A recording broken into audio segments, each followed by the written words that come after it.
Hey everybody, it's Lon.TV, and we're taking a look today at the iPhone SE. And what's really interesting about this product is that there's a lot of interest in this. I got a bunch of people writing in asking me to get one and review one. And around that same time, my sister called me about a new phone. As you can imagine, I am the go-to person in the family for tech advice. And she said, you know, I really like the iPhone 6S. I like my iPhone that I have. She has an iPhone 5. But she felt the screen on the 6S was too big for her. She wanted something that was the same size as what she had. And that really got my gears turning. There might actually be a market for this thing. So I figured I would get one for her. She doesn't know I have it yet, so I'll have to keep this video under wraps until the morning when I get it to her.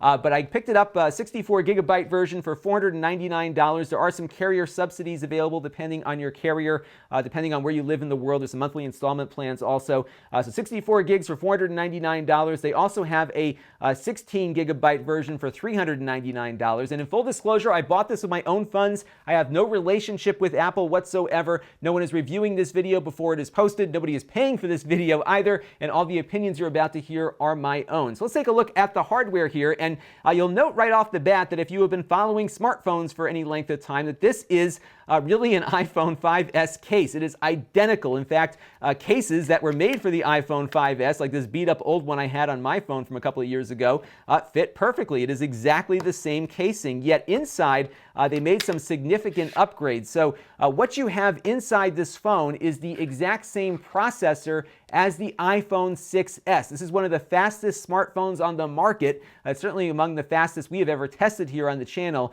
It's a lot more money than the iPhone SE costs, yet they put the processor from this phone into this one. And that's a really interesting thing, as you'll see in a few minutes when we step through the hardware. And there's actually some other things that they got into here from the 6S as well. So you've got, though, a smaller screen. So if you put the two side by side, you can see how much smaller the SE is from the 6 and 6S.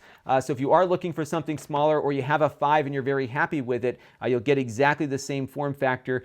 This is that Retina screen, so it's a 4-inch display, 1136 by 640. That's 326 ppi. Pretty nice looking screen. What's interesting, though, is that Apple over the years has been improving their screen to glass air gap ratio. So there's actually very little air between the glass and the actual screen on here. So it looks like the screen is like right on top of the glass on the newer phones. On this one, there is a little bit of an air gap. So it really does look and feel a lot like the old phone. It's really funny how much it reminds me of the iPhone 5S, primarily because it really is the same casing. Even the screen looks a little bit dated on it, but functions just fine. You've got the fingerprint reader as you had before.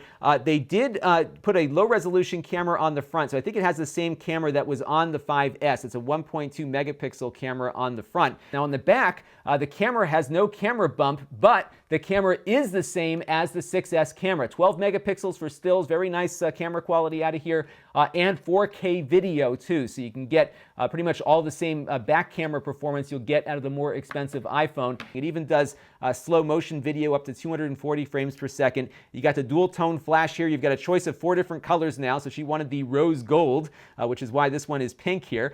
And it's pretty lightweight. It's about 3.99 ounces, about 113 grams, and everything else, again, is exactly where it was on the iPhone 5S. So you've got your lightning connector down the bottom there, your headphone jack. You've got both the headphones and the lightning cable and charger in the box. You also have your volume rocker and your silent switch there. And beyond that, it is the same phone you've probably used before, just with a lot more horsepower inside. So let's take a look now and see what it can do.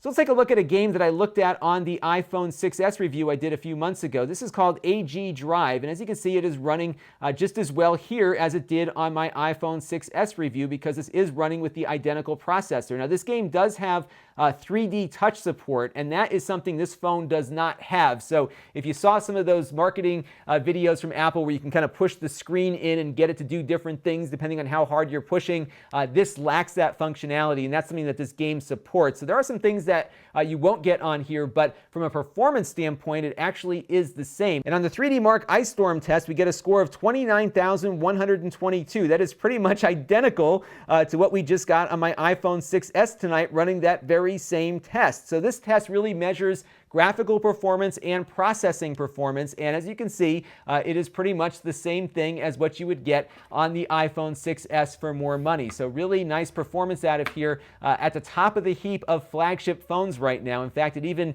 comes close, maybe exceeds a little bit, the NVIDIA Shield tablet, which is one of the fastest mobile devices I have tested here on the channel. And battery life on the new phone is pretty good. You're going to see about 8 to 10 hours under casual usage. That's pretty much what I was seeing with the phone as I was playing with it. Now, one thing to keep in mind, though, is everyone's experiences and usages are different. So if you have a cell tower that's a little bit further away than you'd like it to be, it's going to take more power for your phone to stay connected to that tower. So you will see some battery drop off depending on those kind of situations. Video playback and game playing and other things will also drain it a bit more. But if you're using it casually, kind of picking it up occasionally and checking it throughout the day and taking a phone call every once in a while, you'll see probably about 8 to 10 hours of overall usage on it. In some ways, it's kind of deceiving that you've got this phone that looks like something you could have bought 4 or 5 years ago, yet it has all of this performance inside to really make it a nice upgrade. So I think if you have an iPhone 5 or 5S and have been reluctant to upgrade because you don't like the big screens on the new phones, this is a really nice upgrade because you're pretty much going to get the same phone you had. All your cases are going to fit on it,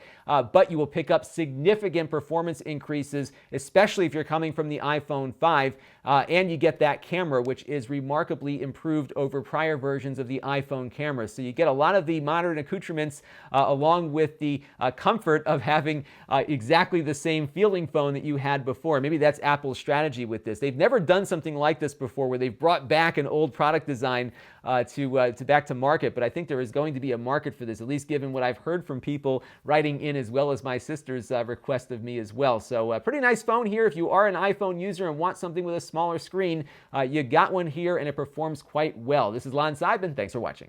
This channel is brought to you by my Patreon supporters, including gold level supporter Shabib.